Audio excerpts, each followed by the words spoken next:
Bom, quando a gente estuda sobre planejamento familiar, né, e isso se trata em direito de família, né, questão sobre filiação, o, o biodireito, né, ele usa de técnicas, né, que trata sobre a reprodução humana, né, ela sendo assistida, né.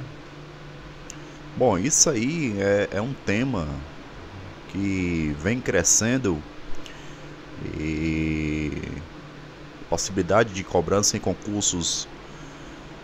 de concursos um pouco mais difíceis, né? Podemos dizer, né? Bem mais específicos que possa cobrar isso numa prova escrita ou uma prova objetiva, até uma prova oral, né? Então, se baseia em possibilidades, né? Em normas deontológicas e limites, né?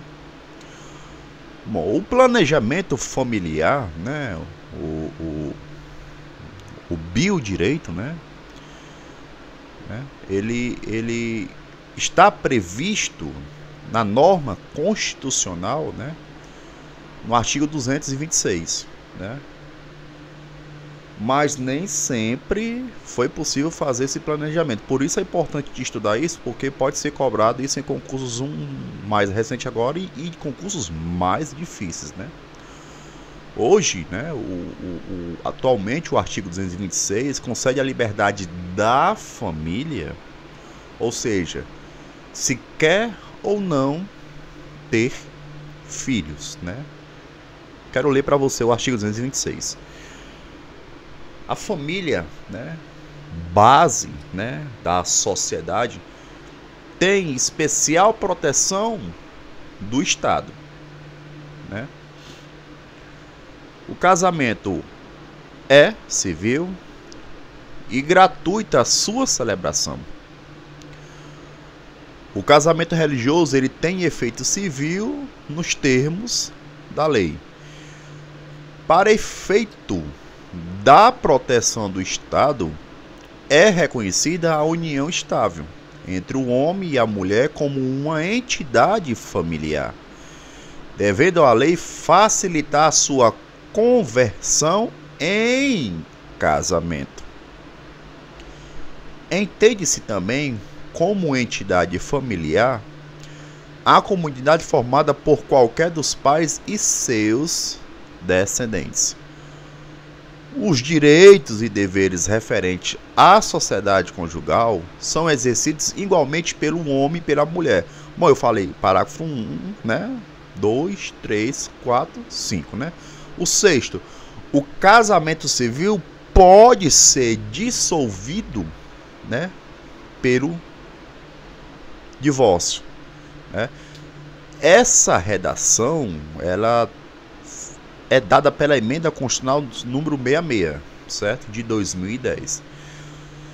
Fundado, né, o parágrafo 7, fundado nos princípios da dignidade da pessoa humana e da paternidade responsável, o planejamento familiar é livre decisão do casal, competindo ao Estado propiciar recursos educacionais e científicos para o exercício desse direito, vedada qualquer forma coercitiva por parte de instituições oficiais ou privadas, né?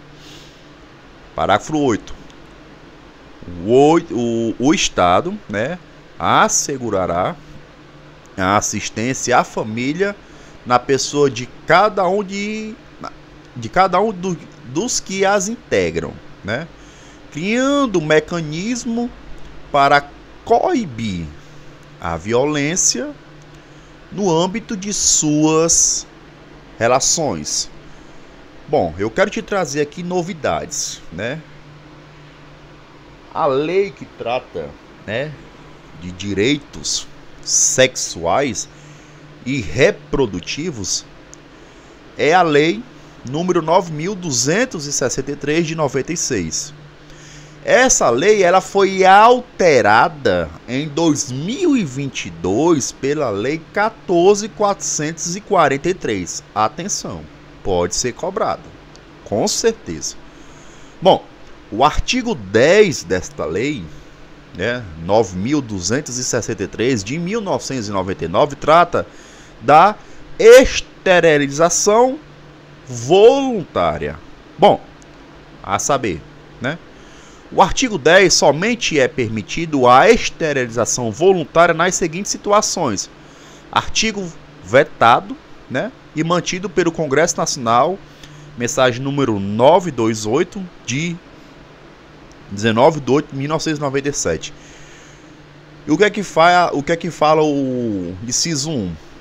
Em homens e mulheres com capacidade civil plena e maiores de 21 anos de idade, ou pelo menos com 2 filhos vivos, desde que observasse o prazo mínimo de 60 dias entre a manifestação da vontade e o ato cirúrgico, período no qual será propiciado à pessoa interessada o acesso a serviço de regulação da fecundidade, inclusive o aconselhamento por equipe multidisciplinar com vistas a desencorajar a esterilização precoce. Bom, essa redação ela é dada pela lei número 14.443 de 2002 e está em vigência, né? O inciso 2 fala que risco à vida ou à saúde da mulher ou do futuro concepto, testemunhando em relatório escrito e assinado por 2 médicos, né? O parágrafo 1 é condição para que se realize a esterilização no registro de expressa manifestação da vontade, em documento escrito e firmado, após a informação a respeito dos riscos da cirurgia, possíveis efeitos colaterais, dificuldades de sua reversão e opções de contracepção reversíveis existentes. O parágrafo 2. A esterilização cirúrgica em mulher durante o período de parto será garantida a solicitante se observado o prazo mínimo de 60 dias entre a manifestação da vontade e o parto e as devidas condições médicas. Essa redação também ela é dada, né, pela lei 14.443 de 2002 e está em vigência, né? Não será considerada, né, a manifestação de vontade na forma do parágrafo 1 importante, expressa durante ocorrência de alterações na capacidade de discernimento por influência de álcool, drogas, estados emocionais alterados ou incapacidade mental temporária ou permanente, certo? A esterilização cirúrgica, como método contraceptivo, somente será executada através de laqueaduras tubária, vasectomia ou de outro método cientificamente aceito, sendo vedada através da histerectomia e ooforectomia, né? O parágrafo 5 fala que foi revogado, né, pela lei 14.443 de 2002. A esterilização, no parágrafo 6, né, a esterilização cirúrgica em pessoas absolutamente incapazes, atenção, somente poderá ocorrer mediante autorização judicial, que é regulamentada na forma da lei. Bom, vamos dar pequenas considerações sobre esterilização voluntária, né? A questão da permissão para homens e mulheres maiores de 21 anos, ou que tenham pelo menos 2 filhos vivos, né? Deve existir um lapso temporal. Esse lapso temporal, eu quero que você entenda que é um lapso temporal de 60 dias, que é entre, preste atenção, a manifestação da vontade e a realização do procedimento. as mulheres poderão realizar o procedimento durante o parto, desde que respeitando o prazo também de 60 dias da manifestação e do parto. Isso aí é importante, né? Antes da alteração ocorrida com a Lei 14.443 de 2002, a esterilização dependia do consentimento e ele tinha que ser expresso por ambos os cônjuges, né? Já com o advento desta lei em 2002, né? Por isso que eu digo para você que essa matéria ela é cobrada em concursos de níveis mais altos, né? O consentimento ele foi revogado, baixando apenas a vontade do interessado, né? A esterilização compulsória é vedada. Ela ficou vedada agora pela lei, né? E ela não é permitida, né? Vejamos julgamento, né? Tem um julgamento no Tribunal de Justiça do Estado de São Paulo sobre a esterilização compulsória. Bom, ele disse, a autora que, né, só para resolver o julgamento, a autora que apela pleiteando tão somente que se defira a esterilização compulsória de sua filha, cuja libido exacerbada por sua condição clínica poderia acarretar-lhe muitas gestações não planejadas, e foi inadmissível. Colocou inadmissibilidade, recurso improvido. E outra coisa que também foi falado, curatela que deve restringir a prática de atos de caráter negocial, de acordo com o lado pericial constante nos autos. A ré, ademais, que vive em uma união estável com seu companheiro, devendo se proteger a sua autonomia sexual, familiar e reprodutiva, né? Isso, o artigo 6 também, o inciso 2 a 5 do Estatuto da Pessoa com Deficiência, que expressamente veda a esterilização compulsória, e o artigo 8.5 caput e parágrafo 1 do mesmo diploma, que prevê, ademais, que a curatela afetará somente os atos relacionados a direito de natureza patrimonial e negocial, sem alcançar os direitos ao próprio corpo, à sensualidade e ao matrimônio.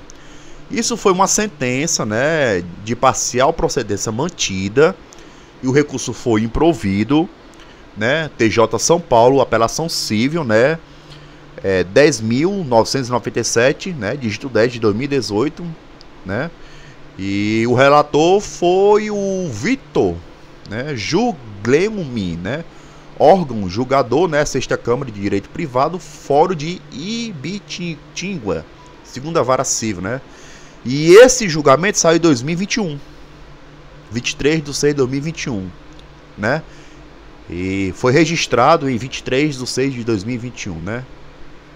Bom, atenção que eu vou falar uma coisa. O julgamento ele apresenta, né, a confirmação, a vedação, a esterilização compulsória, né. Aliás, até ele cita o artigo 6, né, e o inciso número 4 do Estatuto da Pessoa com Deficiência, que também entrou nessa questão, né, que é a Lei 13.146 de 2015, que veda a esterilização compulsória, né. Aí lá, bom,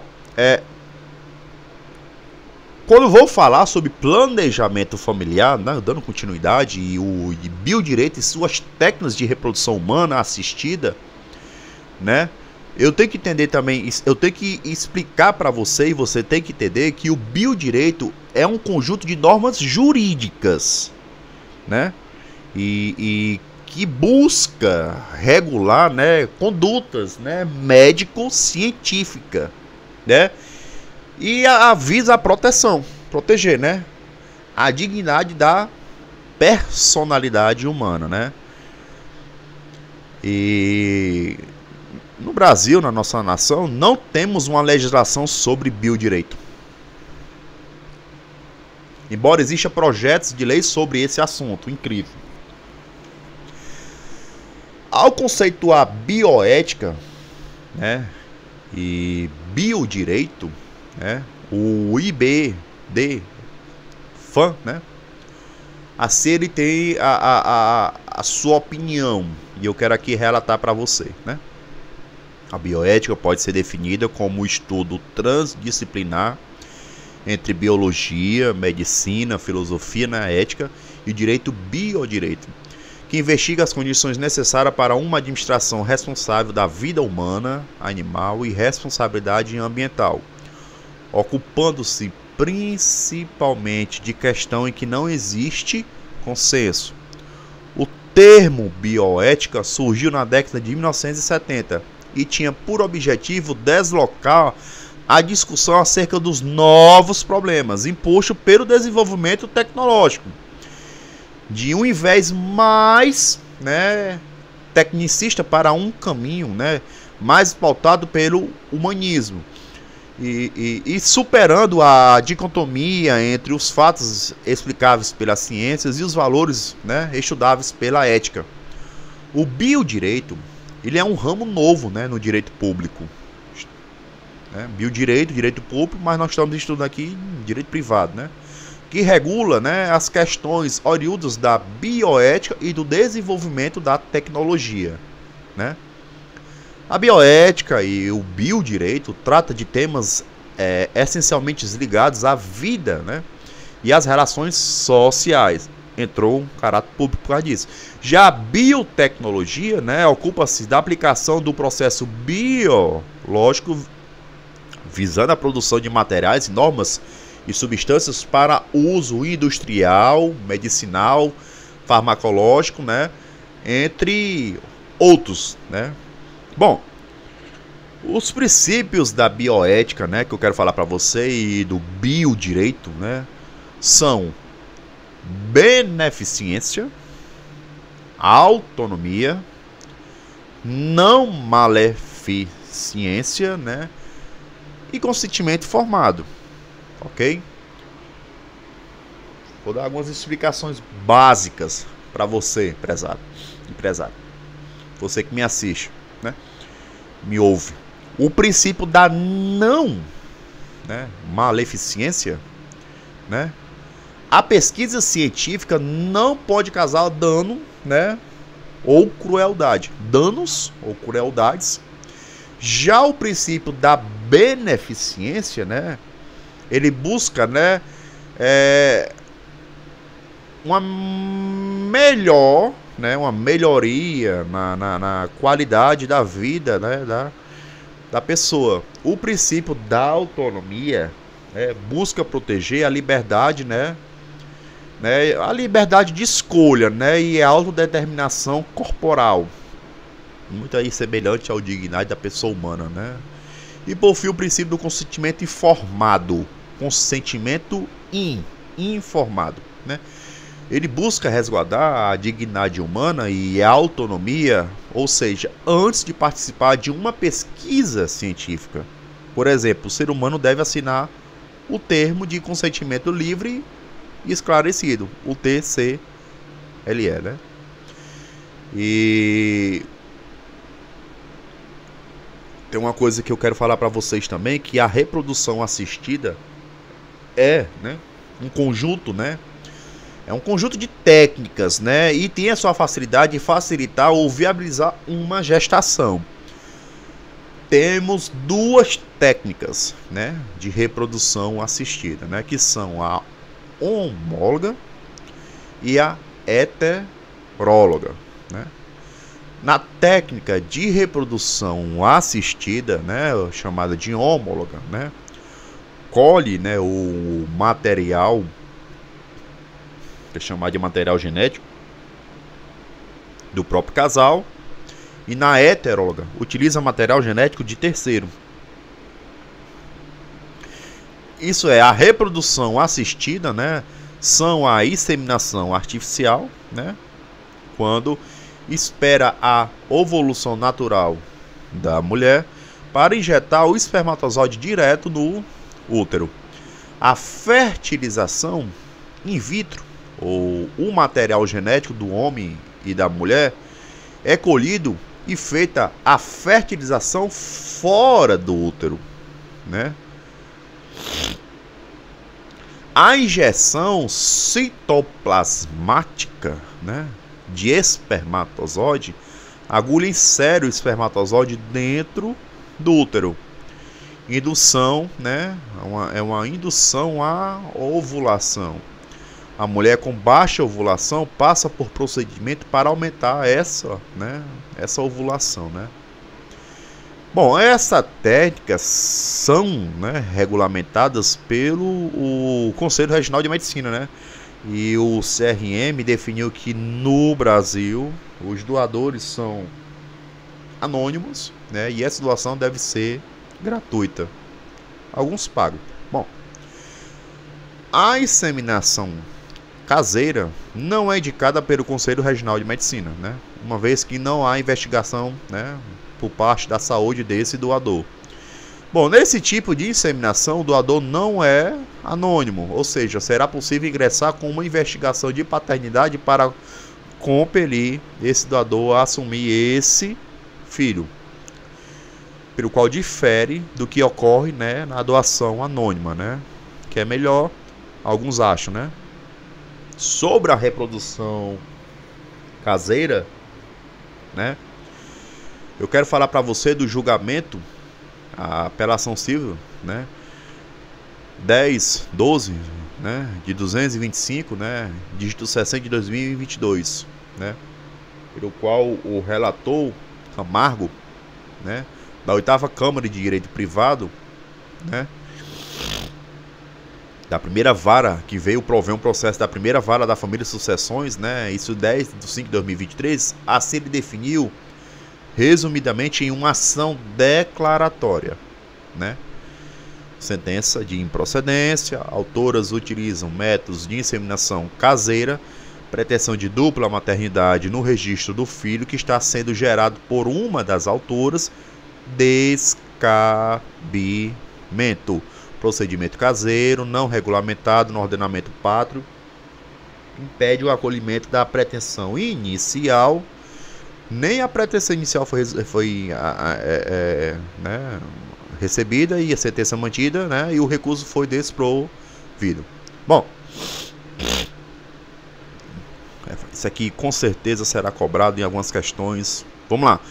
A resolução número 2, né, 320/2022, que o Conselho Federal de Medicina regula as técnicas de reprodução assistida. Vejamos. Sobre o sigilo do doador, o artigo 4, né, na resolução 2320/2022, o Conselho Federal de Medicina aponta que só poderá ser revelado por motivação médica. E deve ser fornecido exclusivamente, né, ao médico, resguardando a identidade civil do doador, né? A nossa Constituição Federal de 1988, né, foi criado o Conselho Regional de Saúde, né, porém não há nenhuma norma de biodireito. Incrível isso. As resoluções suprem, né, uma lacuna legal em determinada matéria, né? São várias as resoluções que tratam sobre esse tema, né? Bom, temos a resolução, uma de 92, uma de 2010, uma de 2013 e uma de 2015, né? Tem uma de 2017, tem uma de 2021 e de 2022. Irei falar para vocês todas agora, né? A resolução, né, do Conselho Federal de Medicina fala no número 1358 que proibiu que profissionais envolvidos no tratamento doem o próprio material genético. A de 2010, né, que é a 1957, né, de 2010, revoga a anterior. Aliás, todas as resoluções revogadas à anterior e determinam que cabe às clínicas os cuidados das doenças sexualmente transmissíveis, né, transmitidas, né? E a resolução de número 2013 né, de 2013, fala que doadores de espermatozoides devem ter no máximo 50 anos, né, e tratou também da criopreservação do material genético, né. E a resolução, né, 2121 de 2015 fala que com essa resolução tornou-se possível a reprodução assistida aos casais homossexuais e pessoas solteiras, né? Atenção nessas três últimas. A resolução, né, do Conselho Federal de Medicina, a 21, né, 68 de 2017, as técnicas de reprodução assistida podem ser utilizadas para casais homossexuais, heterossexuais e transgêneros, né? Também criou o limite, né, máximo de 50 anos, né, para as candidatas. A resolução, né, 2294 de 2021 possibilitou a reprodução assistida pós-mortem. É cobrado isso aí. Com certeza, atenção nisso aí. A resolução, né, 2320, né, de 2022 revogou a resolução, né, 2294 de 2021 em caso de divórcio. Deve estabelecer quem ficará com o embrião ou destino a ser dado a esse embrião. Bom, sobre o destino do material genético em caso de divórcio, né, tem uma resolução, né, que a conservação de gametas ou embriões, né, as clínicas, os centros ou serviços podem, né, criopreservar o espermatozoides, né? Isso é uma resolução, eu estou falando para vocês, tá? E os espermatozoides, os ócitos, né, os embriões e tecidos gonadais, né?